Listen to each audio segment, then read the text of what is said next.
Hi there, and thanks for coming back and joining us for the second video of the GL1100 rebuild.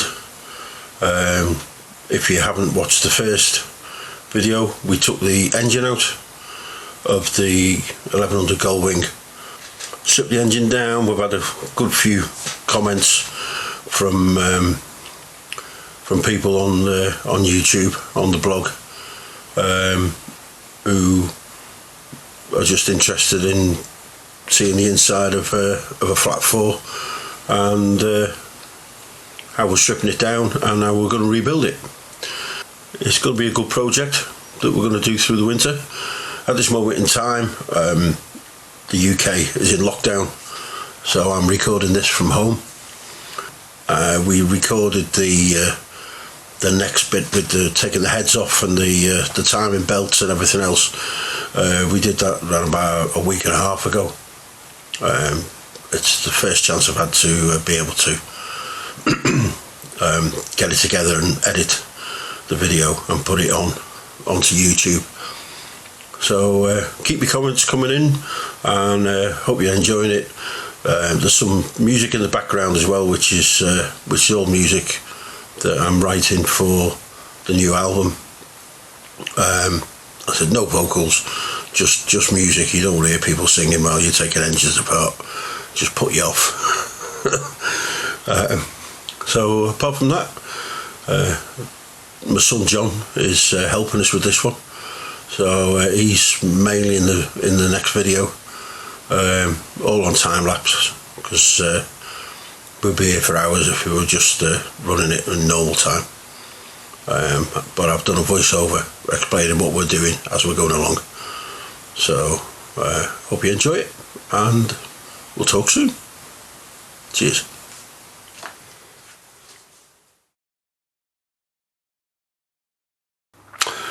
Okay, so just to give you a little bit of a background, this was a seized engine in a 1980 GL1100. We knew about the seized engine when we bought it. It's a US import. The engine itself, the aluminium and everything, is really good nick, and there's no moisture got into the aluminium or anything like that, and all the rest of the bike's there, apart from a left-hand side panel. So it was worth the gamble. So as you saw in the first video, we got the engine out, we've got it on the bench. As you can see from what John's doing at the moment, he's taking the coolant pipes off the top of the engine. The pipe in the centre, which goes up, is where the thermostat is. That shows you where the bolts are, 2 on each of the end pipes, and then there's 3. I think there's I think there's 4 in the centre. 4 in the centre, which hold it all down. A lot of wire in there, bits and pieces as well. I know John's using a hammer, but he's only using a hide. He's only using the hide mallet, nothing else, and he's not hitting it really hard. He said this is on time lapse, so speed it up a bit. We'll be here for ages.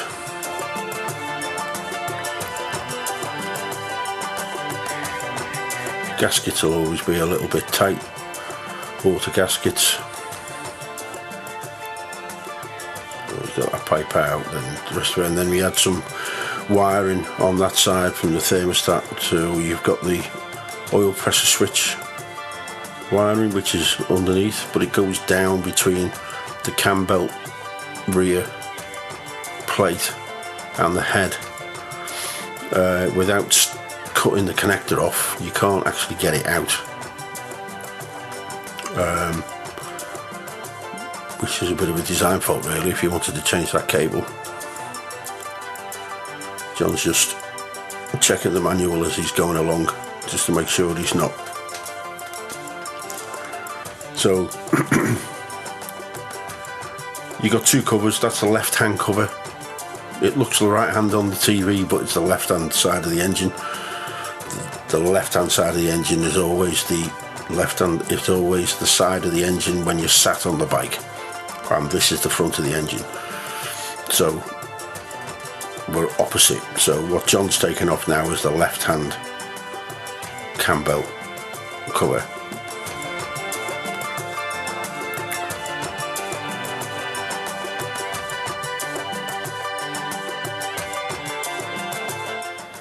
Off that comes.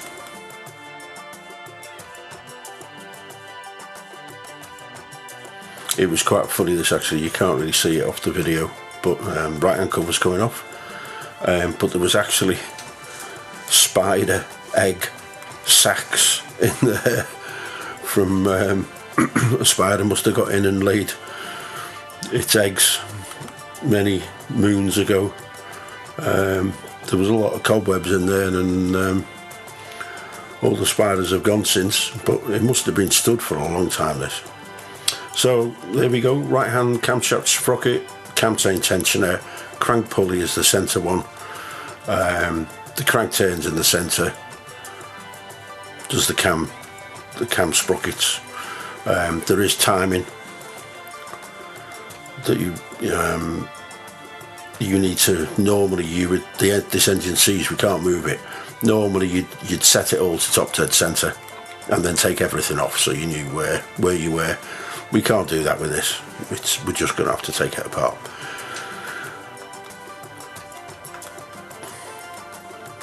John's taken the rocker cover off the right hand cylinder head,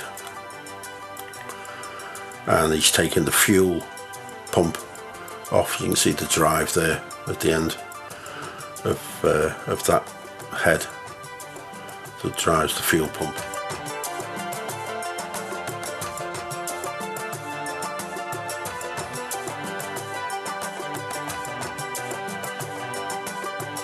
Use some plus gas, free up the bolt holding the main sprocket, which is driving it. I'm not sure why I used an open-ended spanner on that rather than a ring, but there must have been a reason.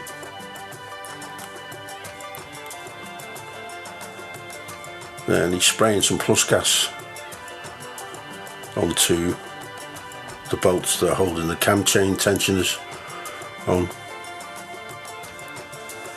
They were really tight,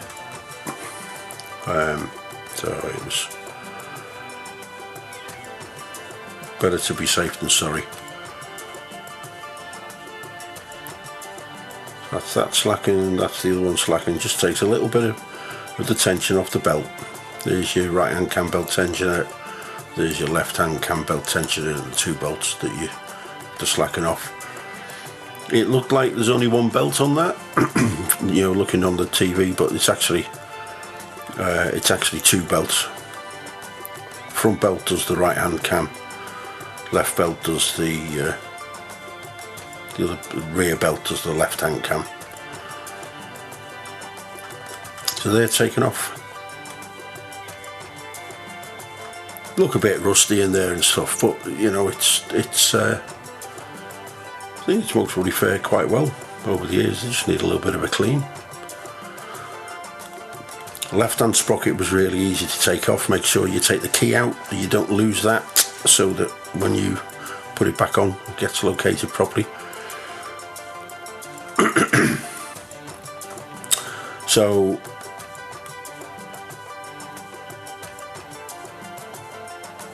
we couldn't get the right hand cam sprocket off. You can leave it on to take the head off, because the rear cam belt plate is split. So John is taking the bolts out. You should really try and do it in that order. Always go from outside in, and always try and go either diagonally or opposite you know, 1, 2, 3, 4, 5, 6 and in, but always refer to the manual. Always refer to the manual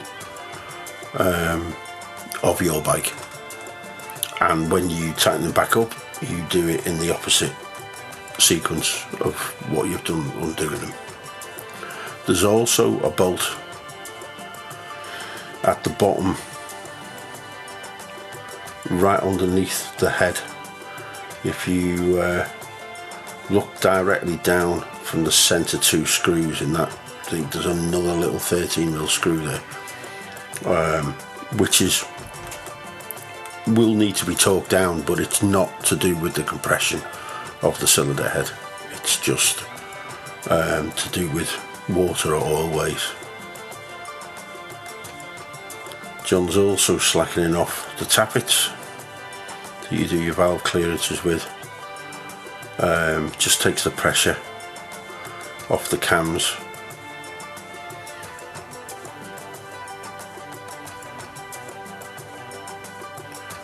And with a little bit of tapping here and there, off it comes. As you can see, there's the dowels and stuff that are sat there.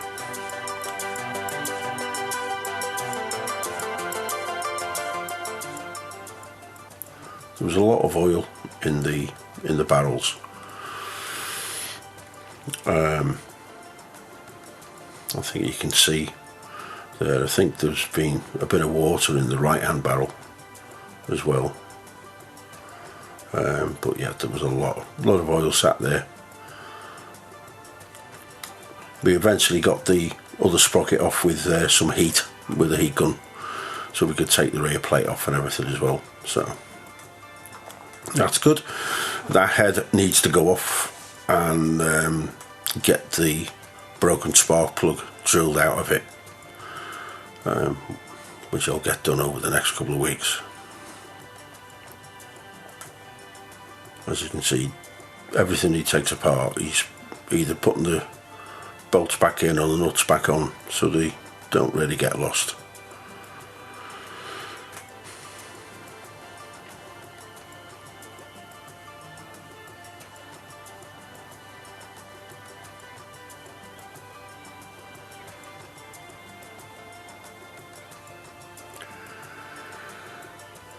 So normally you would take the rear cam belt plate off first and then take your heads off.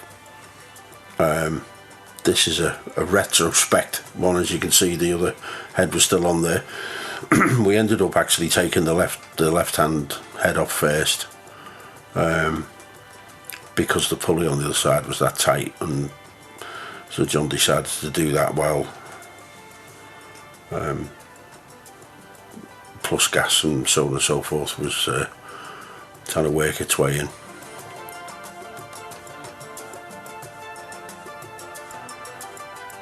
This is a better view to a certain extent with this side, but it's exactly the same, except you've got the fuel pump on the right hand head.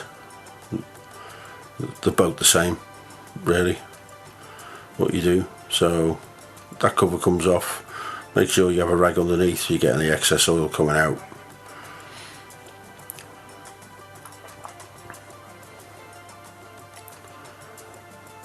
Slackening the bolts off.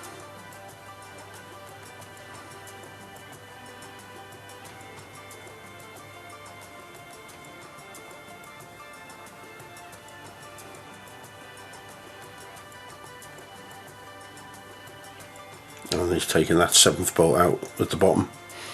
Don't forget that, because if you forget that and you start trying to beat the living daylights out of the cylinder head to come off, and otherwise it's not coming off, you'll end up breaking something. And then the other thing to do when you get the head bolts off, I've always done this. I don't know whether it actually says anything in manuals to do this, but I've always done this. I was shown this when I was 18, when I was doing stripping my first bike engine down. That get a piece of cardboard, number depending on how many bolts cylinder head bolts you've got. I do it with cars as well, unless the head bolts need replacing. I put all the head bolts in and they all go back into the same receivers.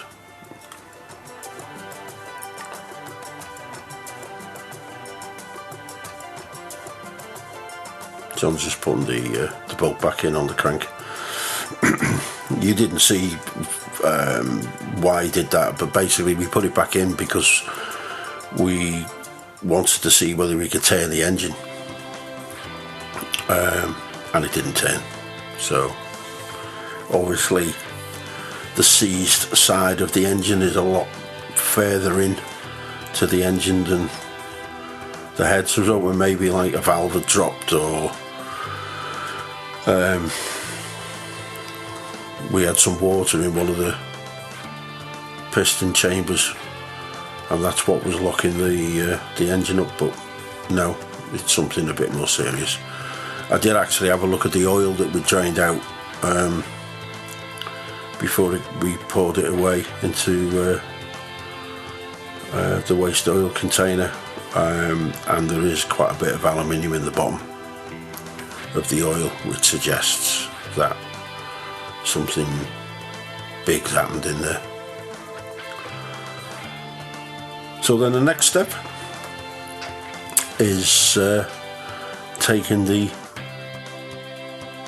pulses off, the ignition pulse, which actually triggers the ignition unit, which actually tells the ignition coils to spark at the right time.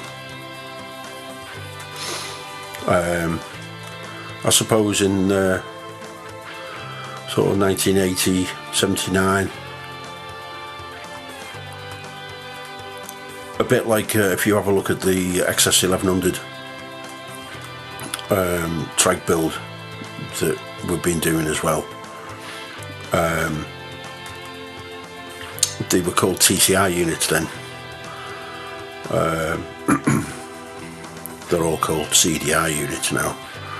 I think those days they would have had an advanced retard, which you have with a set of points, but the advanced retard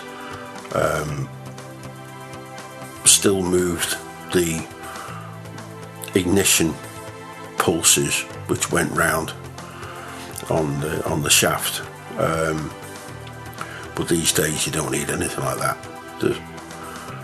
It's all electronic, completely electronic on cars and bikes, as far as I'm aware.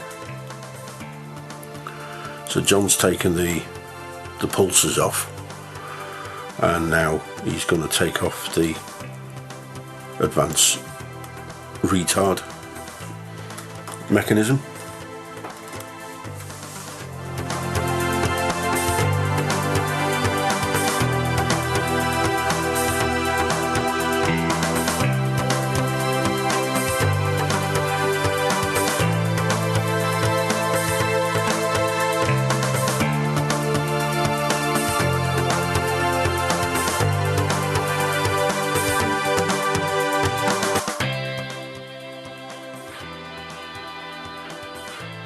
And always make sure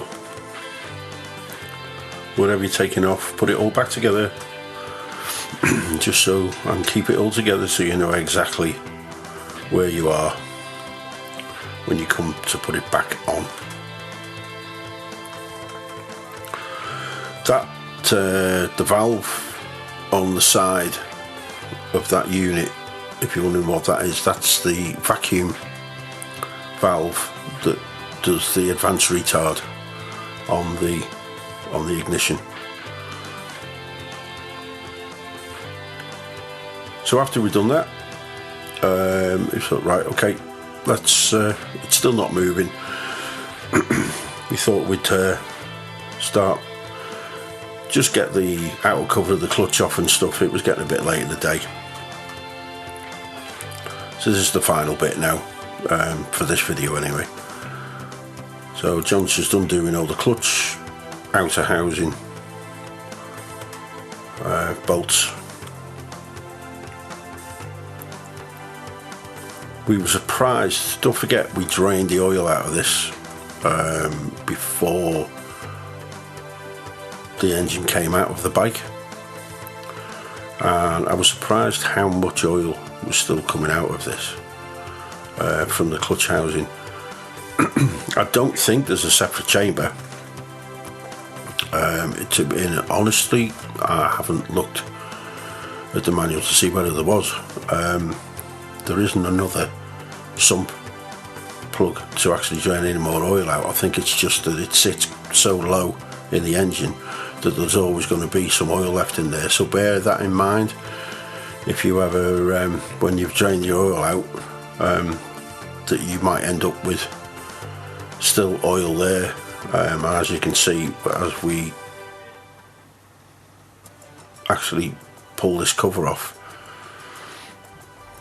hence the reason why we moved it to the edge of the bench and put a receptacle underneath, there was still quite a bit of oil came out from the clutch housing itself.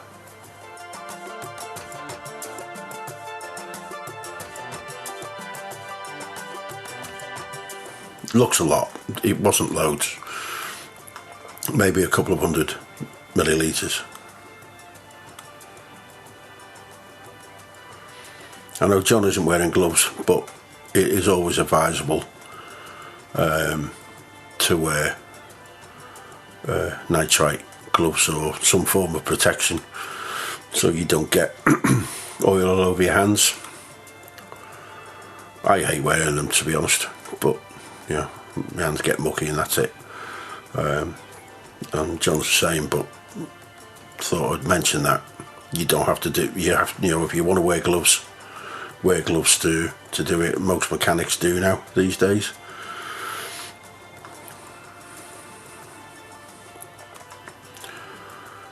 And the housing comes off, and that's it.